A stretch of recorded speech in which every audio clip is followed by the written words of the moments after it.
नमस्कार. दिलखुलास कार्यक्रमामध्ये आपलं मनपूर्वक स्वागत. मी समीरण वाळवेकर. आज आपल्याशी मनापासून गप्पा मारण्यासाठी आलेत एक अतिशय ज्येष्ठ कलावंत, ज्यांच्या गाण्यांवर, ज्यांच्या भारुडांवर, ज्यांच्या लोकसंगीतावर आणि लोकनाट्यावर किमान 3 ते 4 पिढ्या लहानाच्या मोठ्या झाल्या. सकाळी आकाशवाणीवर ज्यांचा स्वर आपण ऐकत असतो, लोकनाट्यांमधून आपण ज्यांना अनेक वर्ष बघितलेलं आहे आणि ज्यांच्या महाराष्ट्र गीतामुळे समस्त मराठी मनांमध्ये एक वेगळं स्फुल्लिंग चेतवलं गेलं, असे एक अत्यंत ज्येष्ठ कलाकार शाहीर साबळे. शाहीर काका, तुमचं मनापासून स्वागत. आज कित्येक वर्ष तुमची लोकनाट्य आम्ही बघतो आहोत, तुमची लोकसंगीतातली कामगिरी आम्ही ऐकतो आहोत. लहानपणापासून मोठं होता होता तुमची नाटकं बघता बघता एक मनात काही प्रश्न पडलेले आहेत, त्याच्यावर आपण मनमोकळेपणानं बोलावं असं वाटतं. अच्छा, मला एक सांगा, तुमचा कलेशी जेव्हा पहिल्यांदा संबंध आला तर तो कशा वातावरणामध्ये आणि कुठल्या कारणामुळे? एक तर मी पहिल्या प्रथम माझ्या घरामध्ये संत संप्रदायाची परंपरा होती. माझे वडील चातुर्मास वगैरे असे सगळं करायचे आणि त्यामुळं भजन वगैरे ह्या गाण्याचा प्रोग्राम चालायचा देवळामध्ये आणि मी भजनं म्हणायचो. तर लहानपणापासून परमेश्वरानं मला काय देणगी दिली माहीत नव्हतं, पण उत्तम आवाज आहे असं सगळे लोक म्हणायचे आणि मी बोबड्या आवाजात ते गायचो. आणि ही माझी सुरुवात जी वाढत गेली आणि ती पुढे वाढत गेली. मग विद्यार्थी दशेत असताना कविता म्हणायचो. योगायोग असा की गरिबी घरची असल्यामुळे, शेतकरी कुटुंबात जन्मलेलो, घरची गरिबी असल्यामुळं कधी नव्हेत तेवढ्या यातना सुरू झाल्या, शिक्षण होते की नाही म्हणून माझ्या आईनं मला अंमळनेरला पाठवलं. आणि एक चांगली गोष्ट आहे की परमेश्वर अशा ठिकाणी मला पाठवलं गेलं की ज्या ठिकाणी पूज्य साने गुरुजी मी शिकत असताना भेटले मला आणि त्यांच्या संस्कारामुळं मी ह्या राष्ट्रीय कामाकडे वळलो. पण याच्यामध्ये लोकसंगीताचा नेमका तुमचा परिचय कधी आला? तो फार उशिरा. पण गंमत अशी की घरामध्येच ओव्या गायला जायच्या. आईच्या मांडीवरच स्वर सापडला मला. त्यामुळं तिचा कोंबडा घाले साधं जग समदग झालं जाग अशा तऱ्हेचे सुरेल आई गायची आणि त्यामुळं मला तो आवाज मिळाला, म्हणजे ते सगळं मिळालं हे धन. पण तसं पाहिलं तर माझा आवाज भजनात वापरायचा का कुठं वापरायचा हे मी स्वतः ठरवलं. पूज्य साने गुरुजींच्या सानिध्यामुळं मला उत्तम संस्कार मिळाले आणि त्यानंतर स्वातंत्र्यपूर्व काळामध्ये आपण गुलाम आहोत हे त्यामुळं मला कळलं. आणि आपण गुलाम आहोत तर आपल्या आईवडिलांना त्यांच्या भाषेत कळलं पाहिजे, कारण गुलामगिरी ही फक्त शहरा बाजारातच समजत होती त्यावेळी आपण इंग्रजांचे गुलाम आहोत. पण नंतर जेव्हा माझ्या वडिलांना हे कळलं पाहिजे म्हणून मी गाणं केलं. चल ऊठ साहेबा आटपा बिस्तरा नीट विलायत गाठ, चल नीट विलायत गाठ, अरे बोलीची तुझ्या वटवट 150 वर्ष ऐकली नीट, खाडीतनं हलीव तुझी बोट साहेबा नीट विलायत गाठ, अरे आमच्या जीवाव घाल तसं कोट, डोक्यावरती मी राव तुझं ह्याट, ह्याटची लावू आम्ही वाट साहेबा नीट विलायत गाठ, चल नीट विलायत गाठ. वा, अशी गाणी म्हणायला लागलो. कौतुक व्हायला लागलं, पण कौतुक सुद्धा पचवता आलं पाहिजे. बरोबर. काका, मला तुम्हाला थांबवावं असं वाटतं, विचारावं वाटतंय की कृष्णराव साबळेंचे शाहीर साबळे नेमके कधी झाले? हां, मग ही क्रांतिसिंह नाना पाटील यांचं जेव्हा क्रांती पर्व सुरू झालं तेव्हा त्या प्रेरणेतून मी त्यांची सगळी माहिती मिळवली आणि त्यांच्यावर पहिला पोवाडा लिहिला क्रांतिसिंह नाना पाटलावर. आणि क्रांतिसिंह नाना पाटलाचा पोवाडा लिहिल्यानंतर चैतन्य बहरलं.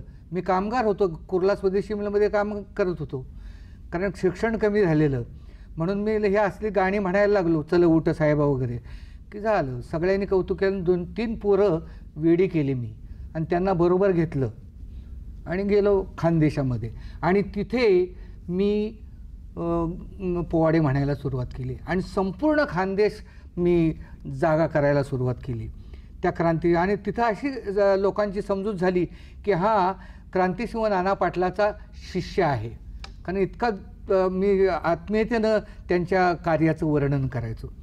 आणि त्यामुळं संपूर्ण दोन्ही खानदेश, त्यावेळेला खानदेश संयुक्त खानदेश, जसा संयुक्त महाराष्ट्र नव्हता पण संयुक्त खानदेश होता, जळगाव आणि धुळे जिल्हा, तेव्हा सगळ्या दोन्ही जिल्ह्यामध्ये मी हिंडलो. आणि विशेष गोष्ट सेनापती बापट आणि विनोबाजी भावे यांची सगळी व्याख्यानं ऐकल्यानंतर विनोबाजी भावे यांना माझा रिपोर्ट गेला, कारण ते धुळ्याचे, त्यांना रिपोर्ट गेला. आणि त्याच्यानंतर मग मी शाहिरी करत हिंडलो तर लोकगीतांच्या संप्रदायात म्हणा किंवा ह्या शाहिरीच्या संप्रदायात मी अशा रीतीनं प्रवेश केला. शाहीर काका, आपण तुमच्या शाहीर होण्यापर्यंत आलेलो होतो. हां, आता याच्या नंतरच्या काळात मला फक्त तुम्हाला विचारायचं आहे की तुम्ही लोकसंगीताचं तर तुमचं काम चालू होतच, पण तुमचं पहिलं लोकसंगीत ध्वनिमुद्रित कधी झालं तुम्हाला आठवतं का? 1948ला. अरे बापरे. हां, 47ला स्वातंत्र्य मिळालं. स्वातंत्र्य मिळाल्यानंतर मी 48ला मुंबईमध्ये आलो. 48ला मुंबईमध्ये आलं. आता स्वातंत्र्य मिळाल्यानंतर ते राष्ट्रीय गाणी वगैरे थोडीशी फिकी पडायला लागली, कारण माझं पहिली ध्वनिमुद्रिका राष्ट्रीय गाण्याचीच झाली.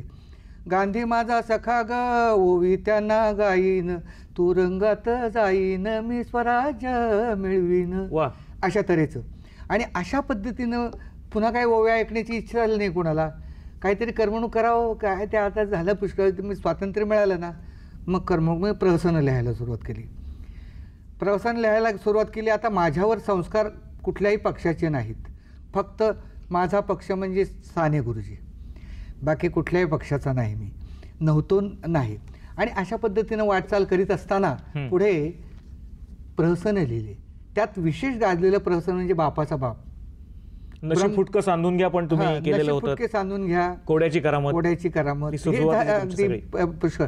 पण बापाचा बाप गाजलं, कारण त्याच्यामध्ये मी मंत्र्याला मेंदू नसतो, म्हणजे असला तर तो घरी ठेवून यायचं, आणि अशा पद्धतीचं मी सडेतोड असे हे केले होते. कोयना स्वयंवर किंवा आबुरावाचं लगीन, त्याच वेळची तुमची प्रहसन होती. आबुरावाचं लग्न म्हणजे काय आहे की आमच्या ह्या खेड्यापाड्यात लग्न कशा पद्धतीनं व्हायचे, तर त्या स्त्रियांची गाणी, ओव्या वगैरे त्या सगळ्या मी हे याच्यामध्ये म्हणजे रेकॉर्ड केल्या, ध्वनिमुद्रित केल्या. शाहीर काका, तुम्हाला हे त्यावेळेला असं जाणवत होतं का की आपण जे प्रयोग करतो आहोत मनोरंजनाच्या माध्यमातून प्रबोधन करण्याचे, याच गोष्टीला जागतिक पातळीवर काहीतरी वेगळी नावं आहेत आणि रंगभूमीवरचे फार ग्रेट प्रयोग मानले जातात, ते आपण लोकसंगीतामध्ये करतो, याची तुम्हाला त्यावेळेस जाणीव होती का? नाही, लोकांना आवडतंय पण वाटेल ते द्यायचं नाही. लोकांच्या सांस्कृतिक परंपरेला जतन करीत करीत आपल्याला वाटचाल करता येईल अशा पद्धतीनं. पण आपल्या जागतिक रंगभूमीवर सुद्धा ब्रेस्ट नावाचा जो फार गाजलेला नाटककार होता, त्यांनी लोकांना चिमटे काढता काढताच लोकांना अंतर्मुख बनवलेलं होतं. त्यांनी लोकांना करमणुकीच्या साधनेतून प्रबोधन केलेलं होतं. हाच तुम्ही कायम तुमच्या नाटकातून विचार केलात. मग तुम्ही तुमच्या प्रहसनांकडनं लोकनाट्याकडे कसे वळाला? लोकनाट्य नाही, मुक्तनाट्य. तुमचा शब्द मुक्तनाट्य. 16 जानेवारी 1960 रोजी मी व्यावसायिक रंगभूमीवर यमराज्यात एक रात्र हे मुक्तनाट्य घेऊन आलो. आणि त्याच्यानंतर मुक्तनाट्याचा प्रवास सुरू झाला. पण त्याच्यातून प्रबोधनच, यमराज्यात एक रात्रमधून प्रबोधन अशा पद्धतीने केलं की प्रत्येक कॅरेक्टर जे आहे त्याचं एक रूपक घेतलं की स्वर्गामध्ये जातो ना आपण, तर स्वर्गामध्ये आणि नरकामध्ये, तर नरकामध्ये कोण जातात, स्वर्गामध्ये कोण जातात, तर ते रूपक घेऊन मी यमराज्यात एक रात्र, आणि लोकांना ते इतकं आवडलं. काका, तुम्ही लोकनाट्य आणि मुक्तनाट्य याच्यातला नेमका कुठला फरक डोक्यात ठेवून तुम्ही नाटक केलं? शहर आणि खेड यांचा समन्वय साधून मुक्तनाट्याचा प्रकार केला मी, की खेड्यातल्या लोकांनाही आपलं वाटलं पाहिजे आणि शहरातल्या लोकांनाही आपलं वाटलं पाहिजे. पण त्याच्यामध्ये सुद्धा, तुमच्या नाटकांमध्ये सुद्धा गण, गवळण, वग, बतावणे असे काही सुरुवातीला प्रकार नंतर यायचे, दुसऱ्या भागामध्ये यायचे. नाही, नंतर म्हणजे जवळजवळ जेव्हा गण, गवळण, बतावणे वगैरे आले ना, तेव्हा जवळजवळ 7 वर्ष मी स्त्री पात्र विरहित मुक्तनाट्य मराठी रंगभूमीवर केली, व्यावसायिक रंगभूमी. तुमच्या नाटकात अजिबात महिला पात्रच नसायची? नाही, कारण ती सवय पूर्वीपासूनची लागली. पण नंतर व्यवसाय म्हटलं की काही कॉन्ट्रॅक्टर, काही वगैरे असे जे असतात, अहो ते काय, मग मी पठ्यवापुरावच्या लावण्या, पठ्यवापुराव. मला या गोष्टीकडे येण्याच्या आधी काका थोडंसं तुम्हाला परत एकदा तुमच्या या व्यावसायिक नाटकांच्या काळाच्या थोडं मागे घेऊन जायचंय. तुम्ही त्या ज्या पद्धतीने लोकसंगीताची साधना केली, त्या संगीताला तुम्ही HMV सारख्या कंपनीच्या रेकॉर्ड्सवर पण आणलं, तसंच तुम्ही संत साहित्याला सुद्धा, संतांच्या भारुडांना सुद्धा प्रचंड लोकप्रिय केलं. म्हणजे दादला नको ग बाई असेल किंवा विंचू चावला असेल, ह्या तुमच्या गाण्यांनी महाराष्ट्राला वेड लावलं. तर तुम्हाला या संत काव्याकडे वळावंसं कसं वाटतं? म्हणजे मी तर सांप्रदायिक माणूस, सगळ्या संतांशी संबंध माझा, त्यामुळं काय झालं की ह्या सगळ्या गोष्टी मी तिथं खेड्यापाड्यात जाऊन म्हणजे आत्मसात केल्या. इतकंच नव्हे तर लोकसंगीताच्या बाबतीत जेजुरीच्या खंडेराया जागराला या हे गाणं, जेव्हा ते धोंडाबाई धनगरीने म्हणून होती, जिनं आमच्या शेतामध्ये मेंढरं बसवली होती, तिनं मला हे गाणं दिलं. आणि मग मला प्रेरणा मिळाली की आपण महाराष्ट्रभर हिंडायचं आणि ज्यांच्याजवळ हे धन आहे ते सगळं जमा करायचं. आणि ते जमा करून मी सगळं चाली लावायला सुरू पण त्याचं संगीत तुम्ही इतकं सुरेख दिलं की त्या माणसांच्या तोंडात ती गाणी बसलेली आता नाही, असायची. त्यांचंच संगीत, फक्त मी त्याला एक वेगळी डूब दिली. बरं का. आणि पु ल देशपांडे सारखा एक तज्ज्ञ माणूस संगीतातला, संगीत क्षेत्रातला, तो सुद्धा म्हणतो की शाहीर साबळ्यांनी हे धन जमा केले, त्याचा सुरेलपणा म्हणजे त्याचा ग्रामीण ढंग कायम ठेवून त्याला वेगळी एक झिलई दिलेली आहे. पण तुमच्याकडे बघताना मला नेहमी असं वाटलं की रंगभूमीवर तुमचं एक अतिशय फार सभ्य, अतिशय मॅच्युअर्ड असं एक स्वरूप जे असतं, त्याच्या आत कुठेतरी एक मिश्किल आणि अतिशय खट्याळ असा एक माणूस दडलेला आहे. त्याशिवाय तुम्हाला राजकारण्यांच्या किंवा सामान्य माणसांच्या इतकं जवळ जाता येणार नाही. पण तुमच्या आयुष्यात खरोखर असं की राजकारणी त्यावेळेला आलेले होते का? म्हणजे शिवसेनेची स्थापना म्हणा किंवा अशा काळामध्ये. नाही, मी मुक्तनाट्य करता करता विशेष गोष्ट मला महाराष्ट्र आणि मराठी मन यांची व्यथा पूर्वीपासून जाणवायची. आणि माझं महाराष्ट्राबद्दल, अर्थात सगळे मराठी माणसं त्याच्याबद्दल वादच नाही, पण मला आग व्हायची. मी लावण्या लिहिलेल्या आहेत, मुंबईची लावणी लिहिलेली आहे की मला कशी सुचली हेच मला कळत नाही. 36 वर्षापूर्वी रूप पटथाट आगळा सुभग सुलक्षणी मुंबावती वदन विलोबस मूर्ती गोंडस सुगंधमती तू पुष्पवती भ्रमळ भुरळती मधुरस पिवंदी आवती भवती मरगळती रूपगुणांच्या खुणा सांगतो रसिक व राप सुख कळती. 36 वर्षापूर्वी इतकी सुरेख मुंबई होती. आणि आज मराठीचा मळवट पुसला राहिली टिकली, आम्ही आमच्या हातानं मुंबई सारी विकली. पुरी शिवतीर्थावर गरजत होतं मराठी, आता बिहारी यादव फिरवित येते काठी. कुणी आमाचं छेडील त्याचं करू अडकाठी, झालो थंड आम्ही त्यांच्या पुढं मराठी झुकली, आम्ही आमच्या हातानं मुंबई सारी विकली. ही आग, हा संताप तो व्यक्त होतो. मला वाटतं त्याच काळामध्ये शिवसेनेची स्थापना झालेली होती आणि शिवसेनेचं ध्येय त्या काळातलं नेमकंच होतं. एक वाक्य आंधळ दळतंय हे मुक्तनाट्य लिहि. तडा तडा ते फुटले आमुच्या विजयाचे चौघडे, मराठी पाऊल मागे पडे, अरब पाहुणा घरात आला, उंटतयाने आतड पाय पसरुनी चारी दिशेला, मालकदारी रडे, मराठी पाऊल मागे पडे. अशा पद्धतीचं गाणं. त्याच्यावर मराठी माणूस मुंबईतला पेटून उठला. आणि मग एक प्रमोद नवलकर सांस्कृतिक मंत्री होते ना, त्याचं वाक्य आहे प्रमोद नवलकरचं की शाहीर साबळ्यांचा आंधळता या शिवसेनेच्या प्रसूती वेदना होत्या. एका वाक्यात सगळं आलं. तेव्हा अशा पद्धतीनं मी काही तत्व प्रणाली जवळ बाळगलेले त्या एका विशिष्ट मर्यादेपर्यंत. काका, तुम्हाला एक विचारायचं आहे मला, तुम्ही इतक्या शिवसेनेच्या जवळ होता, तुमचे आणि बाळासाहेब ठाकरेंचे उत्तम संबंध होते. अजूनही आहेत अजूनही, पण राजकीय नाहीत. तेच मला तुम्हाला विचारायचं आहे की तुम्ही इतकं सगळं होऊन सुद्धा 2 प्रश्न आहेत. एक म्हणजे तुम्ही स्वतः राजकारणात का नाही आलात, आणि नंतर शिवसेनेशी दुरावा का निर्माण झाला? तर त्याचं कारण शिवसेना मराठी माणसाच्या भविष्यासाठी लढण्यासाठी जन्माला, सेना लढण्यासाठी असते. तुम्ही तेच केलं काय? तुम्ही सुद्धा मराठी माणसाचे प्रश्नच नाटकातनं मांडलेत. हो. मग तो दुरावा नंतर का आला? नाही, शिवसेना सत्तेकडे जायला लागली आणि त्यानंतर मी म्हटलं लढायचं कशासाठी, तर मराठी माणसाच्या न्याय हक्कासाठी. प्रतिज्ञा हीच आहे. तेव्हा ते असेल तरच मी इथं थांबणार, नाही तर नमस्कार. तुमच्या आमचे कौटुंबिक संबंध, आता ती मुलं मला मानतात, मी त्यांना मानतो, बाळासाहेबांना मानतो, सगळ्यांना मानतो, पण तत्वाशी आपले मतभेद आहेत. आपण तुमच्या लोकसंगीताविषयी, लोकनाट्याविषयी, इतरांच्या विषयी तुम्ही केलेल्या प्रयोगांविषयी बोलतो आहोत. मला तुम्हाला असं एक विचारायचं आहे की तुम्ही अनेक नवीन कलाकारांना संधी दिलीत की ज्या कलाकारांनी पुढे नाटकात, चित्रपटात आपलं नाव गाजवलं. उदाहरणार्थ सुहास भालेकर किंवा राजा मयेकर असतील किंवा माया जाधव असतील, संजीवनी बिडकर असतील, हे त्या काळातल्या तुमच्या मुक्तनाट्यांमध्ये आलेले होते. ही मंडळी तुम्ही त्या काळात कशी काय हेरलीत? कुठे होती सगळी? नाही, ती जवळ होती, आसपासच होती. इथं मी कामगार वस्तीत राहतो, हे सगळे कामगार वस्तीतले कलाकार होते. पण त्यांना कलाकार म्हणजे मुळात ते कलाकार होते, त्यांना व्यासपीठ नव्हतं. ते व्यासपीठ मी मिळवून दिलं आणि तोच धडा मी महाराष्ट्राची लोकधारा याच्यामध्ये गिरवला. आज गेल्या 17 वर्षापासून महाराष्ट्राची लोकधारा संपूर्ण हिंदुस्थानात नव्हे जगात मराठी लोककलेचा जो झेंडा जगामध्ये फडकवण्याचा मान मला मिळाला.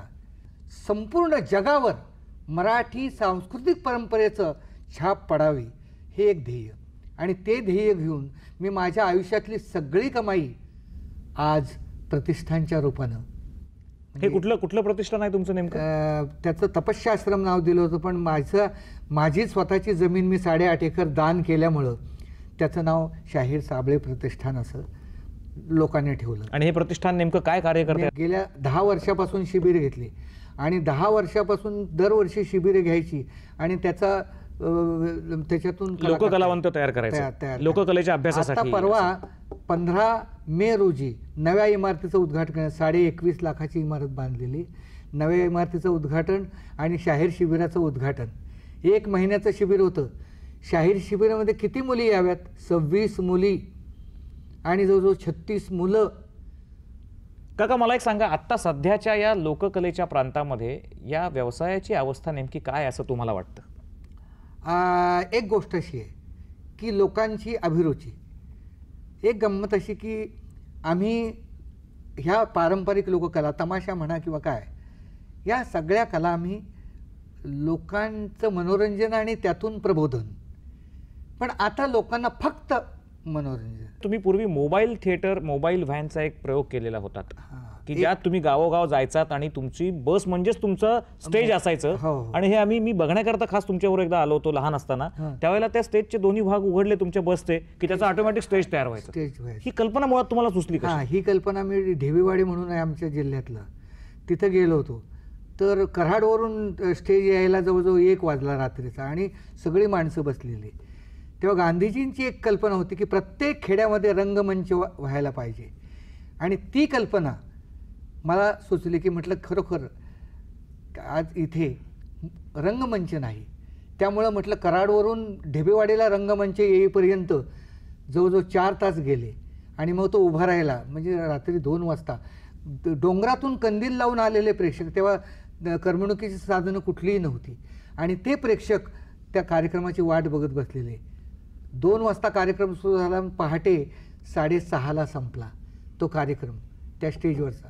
तिथूनच कल्पना सुचली की बस एक मोबाईल थिएटर म्हणजे फिरता रंगमंच तयार करायचा. आणि ती कल्पना वास्तवात उतरवण्यासाठी लाखो रुपये कर्ज काढून मी ते हे केलं. पण परमेश्वर पाठीशी असेल तरच तुमच्या सगळ्या गोष्टी, परमेश्वर म्हणजे अदृश्य शक्ती, ह्या सगळ्या फळाला येतात. तर मी कर्जबाजारी झालो, कारण 2 दुष्काळ पडले. आताचा जसा आहे 72च्या काळामध्ये, 72च्या काळामध्ये 2 दुष्काळ पडले, 72-73चा. आणि आमचे कार्यक्रम कोण घेणार? तर शाळा, कॉलेजेस वगैरे मदतीसाठी कोणी बोललं नाही आम्हाला. तुम्हाला त्या काळात असं नाही वाटलं कधी की आपण चित्रपटांमध्ये जावं, किंवा तुमच्या काळातलेही काही कलाकार तुमच्याबरोबर ते चित्रपटांमध्ये गेले होते? हे सगळं पथ्य मी पाळलं, कारण मी ज्या वेळेला संपलं आणि मला कलेचा छंद होता तेव्हा मी पळून गेलो आणि एका फिल्म स्टुडिओमध्ये चपराशीचं काम करत होतो. तेव्हा तिथे मी फिल्ममध्ये काय वातावरण असतं ह्याचा अभ्यास केला आणि कानाला खडा लावला पुन्हा. म्हणून फिल्म कंपनीत आणि रेकॉर्डिंगलाही नाही, चित्रपटाच्या, म्हणून माझ्या गाण्याचा दर जेव्हा मला बोलवलं, नाव झालं, तेव्हा लोक मोठ्या गायकाला 300 रुपये द्यायचे. त्या काळात मी 500 रुपये मागितले. कोण मला कशाला बोलवत? Marathi playback singer. त्यामुळं कोणाचं मन न दुखवता मी त्या गोष्टीपासून अलिप्त राहिलो आणि फक्त शाहीर म्हणजे शाहीरच. त्या माध्यमातून मला जेवढं काय करता येण्यासारखं आहे त्याचे मी प्रयोग करत राहीन, त्याच्यात बदल करीत राहीन, आणि ते बदल लोकांनी स्वीकारले तरच त्यांना देत राहीन. या संपूर्ण आयुष्याबद्दल, आजपर्यंतच्या अनुभवाबद्दल तुमची काय भावना आहे? तुम्ही समाधानी आहात का? काही खंत वाटते का? काही राहून गेलं? फक्त खंत एवढीच वाटते की आजूबाजूला जी आमच्या महाराष्ट्राची परिस्थिती होते तिला आम्हीच कारणीभूत आहोत याची जाणीव मला होते, आणि तेवढंच दुःख होतं. पण काय करणार, काय करणार? आमच्यातले सज्जन माणसं सुद्धा लुटारू झालेली आम्ही पाहिलीत, आणि हे सगळं, हे संस्कार धुतले गेले. पूर्वीचे संतांचे संस्कार होते, अतिशय त्यागी लोकांचे संस्कार होते, ते नष्ट झाले, आणि हेच दुःख आहे. बाकी जीवनात माझ्यासारखा समाधानी माणूस नाही कोणी, इतकं समाधान आहे. काका, आपल्या दर्शकांना हे माहीत नसेल की आणखीन 2च दिवसांनी 3 तारखेला तुमचा वाढदिवस आहे, आणि त्या वाढदिवसामध्ये तुम्ही कितव्या वर्षात पदार्पण करणार आहात हे तुम्हाला मी विचारणार नाही, कारण आमच्या डोक्यात तुमची तीच 25-30 वर्षापूर्वीची इमेज आहे की तुम्ही रंगमंचावर ज्या खड्या आवाजामध्ये बोलता आहात त्याच खड्या आवाजामध्ये तुम्ही आत्ता बोललात, आत्ता तुम्ही तुमची गाणी म्हणून दाखवलीत. तुमच्या जितका कितवा तो वाढदिवस असेल त्या वाढदिवसाला आमच्या अल्फा वाहिनीच्या आणि तुमच्या लाखो दर्शकांच्या, चाहत्यांच्या मनापासून शुभेच्छा. असेच वाढदिवस अनेक येवोत आणि तुमचा असा खडा आवाज आम्हाला ऐकायला मिळो हीच आमची इच्छा आहे. याच आपल्या सदिच्छेबरोबर हा आपला कार्यक्रम इथे संपूयात. पुन्हा भेटूयात दिलखुलासमध्ये याच दिवशी पुढच्या आठवड्यामध्ये अशाच एका कर्तृत्ववान माणसाबरोबर त्यांच्याशी गप्पा मारण्यासाठी. तोपर्यंत नमस्कार.